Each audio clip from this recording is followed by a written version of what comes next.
నమస్తే, జై భారత్. నరేంద్ర మోదీ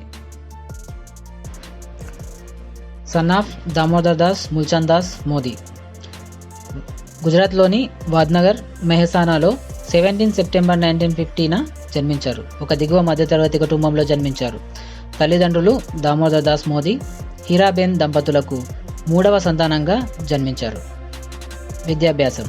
పాఠశాల విద్యను వాద్నగర్లో ఢిల్లీ విశ్వవిద్యాలయం నుండి దూర విద్య ద్వారా రాజనీతి శాస్త్రంలో డిగ్రీ, గుజరాత్ విశ్వవిద్యాలయం నుండి రాజనీతి శాస్త్రంలో పోస్ట్ గ్రాడ్యుయేషన్ పూర్తి చేశారు. విద్యార్థి దశలోనే ఆర్ఎస్ఎస్లో చేరి వాద్నగర్లో స్వయం సేవక్గా శాఖలకు వెళ్ళేవారు. 17 ఏళ్ల వయసులోనే దేశ పర్యటన నిమిత్తం ఇల్లు వదిలి మధ్యప్రదేశ్, ఉత్తరప్రదేశ్, బీహార్ రాష్ట్రాల మీదుగా పశ్చిమ బెంగాల్లోని కలకత్తా, డార్జిలింగ్ వరకు వెళ్ళాడు. కలకత్తాలో రామకృష్ణ మఠంలో సన్యాసం తీసుకోవడానికి ప్రయత్నం చేయగా అక్కడి నిబంధనలు అంగీకరించకపోవడంతో అక్కడి నుండి బీహార్ మీదుగా అప్పటి ఉత్తరప్రదేశ్ రాష్ట్రంలో ఉన్న అల్మోరాకు వెళ్ళి రామకృష్ణ మఠం యొక్క ఆశ్రమంలో గడిపారు.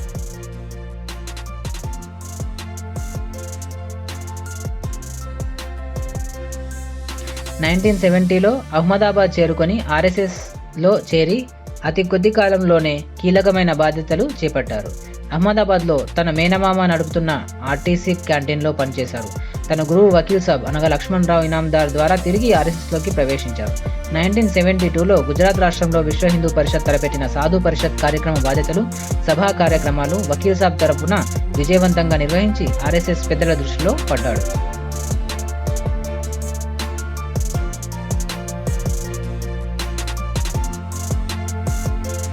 1975లో అత్యవసర పరిస్థితి విధించిన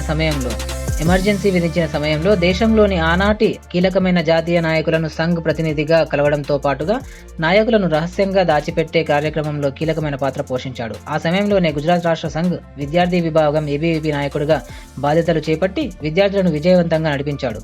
ఈ స్థితి ముగిసిన తరువాత సంఘ్లో పెద్ద పదవులు నిర్వహించాడు.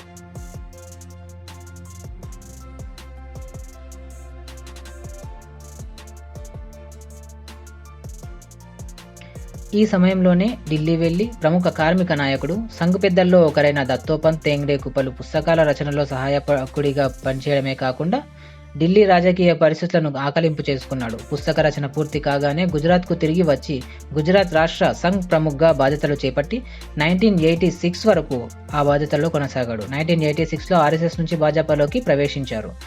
అహ్మదాబాద్ పురపాలక సంఘ ఎన్నికలు బాధ్యతలు తీసుకొని భాజపాని గెలిపించారు.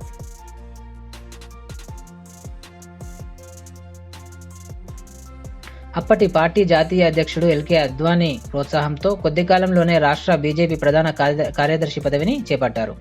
1990లో లాల్ కృష్ణ అద్వానీ చేపట్టిన అయోధ్య రథయాత్రకు గుజరాత్ బాధితుడిగా, 1992లో మురళీ మనోహర్ జోషి చేపట్టిన కన్యాకుమారి కాశ్మీర్ ఏక్తా రథయాత్రకు జాతీయ ఇన్ఛార్జిగా పనిచేశారు. 1993లో బీజేపీని రాష్ట్ర వ్యాప్తంగా బలోపేతం చేసేందుకు రాష్ట్ర ప్రధాన కార్యదర్శిగా పలుగు యాత్రలు చేపట్టారు.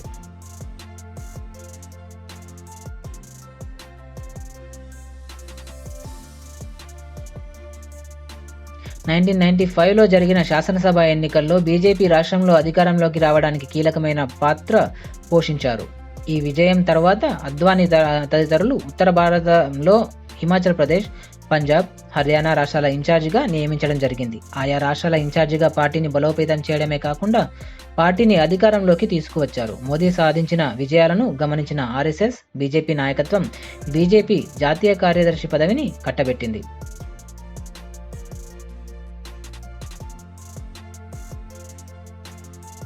1997లో అద్వానీ చేపట్టిన స్వర్ణ జయంత రథయాత్ర నిర్వహణ బాధ్యతను తీసుకొని విజయవంతంగా నిర్వహించి రథయాత్ర విజయానికి కీలకమైన పాత్ర పోషించాడు.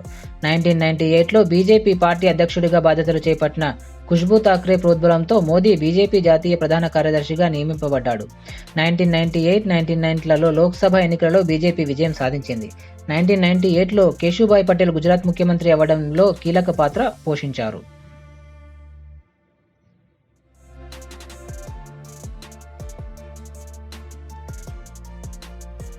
2000లో 2000వ సంవత్సరంలో గుజరాత్లోని కుచ్ ప్రాంతంలో సంభవించిన పెను భూకంపం తర్వాత సహాయ కార్యక్రమాలు చేపట్టడంలో కేశుభాయ్ ప్రభుత్వం విఫలమైందని ప్రతిపక్షాలు విమర్శించడంతో బీజేపీ 2001 అక్టోబర్లో నరేంద్ర మోదీని గుజరాత్ ముఖ్యమంత్రిగా నియమించింది. 2001 నుండి 2014 మే 21 నాడు ప్రధానమంత్రి పదవి చేపట్టేందుకు వీలుగా రాజీనామా చేసే వరకు గుజరాత్ ముఖ్యమంత్రిగా నరేంద్ర మోదీనే కొనసాగారు.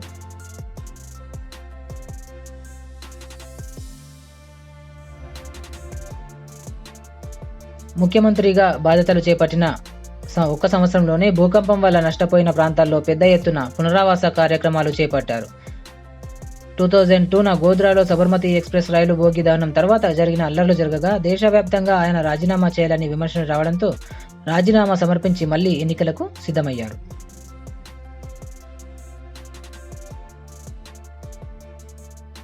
2002 డిసెంబర్లో జరిగిన గుజరాత్ శాసనసభ ఎన్నికల్లో విజయం చేకూర్చి వరుసగా రెండోసారి ముఖ్యమంత్రి అయ్యారు. గుజరాత్ రాష్ట్రాన్ని ఆర్థికంగా బలోపేతం చేశారు.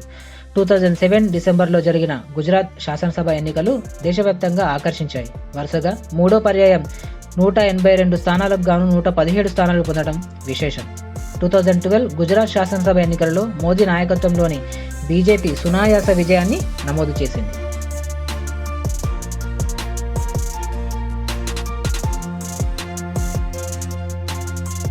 2002లో ఎన్నికలలో విజయం సాధించిన తర్వాత నర్మదా ఆనకట్ట ఎత్తును పెంచి లక్షల ఎకరాల భూమిని సాగులోనికి తెచ్చారు. తాగునీటి సరఫరా, జల విద్యుత్పై కూడా శ్రద్ధ చూపించారు. పెట్టుబడులను రప్పించడంలో, పారిశ్రామిక అభివృద్ధిలో, ఎగుమతులలో గుజరాత్ రాష్ట్రాన్ని మోదీ అగ్రస్థానంలో కొనసాగించారు. 2011 సెప్టెంబర్ 14 నరేంద్ర మోదీ పరిపాలనా సామర్థ్యాన్ని అమెరికా శ్లాఘించింది.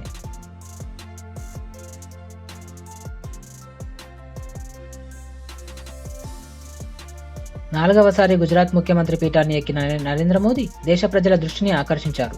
2013లో ఏకంగా మోదీని ప్రధానమంత్రి అభ్యర్థిగా ప్రకటించారు.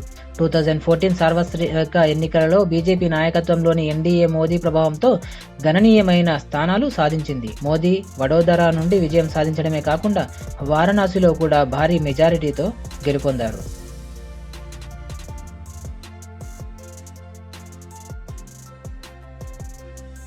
2014 మే 26న నరేంద్ర మోదీ భారతదేశ 15వ ప్రధానమంత్రిగా ప్రమాణ స్వీకారం చేశారు. భారత ప్రధానమంత్రిగా నరేంద్ర మోదీ 500, 1000, 2000 రూపాయల నోట్ల రద్దు, జీఎస్టీ అమలు, ఆర్టికల్ 370 రద్దు, ట్రిపుల్ తలాక్ రద్దు, పౌరసత్వ సవరణ చట్టం CAA, అయోధ్యలో రామమందిర నిర్మాణం, రక్షణ రంగాన్ని పటిష్టం చేయడం, జాతీయ పౌర జాబితా NRC అమలు వంటివి ఉన్నాయి. జై హింద్.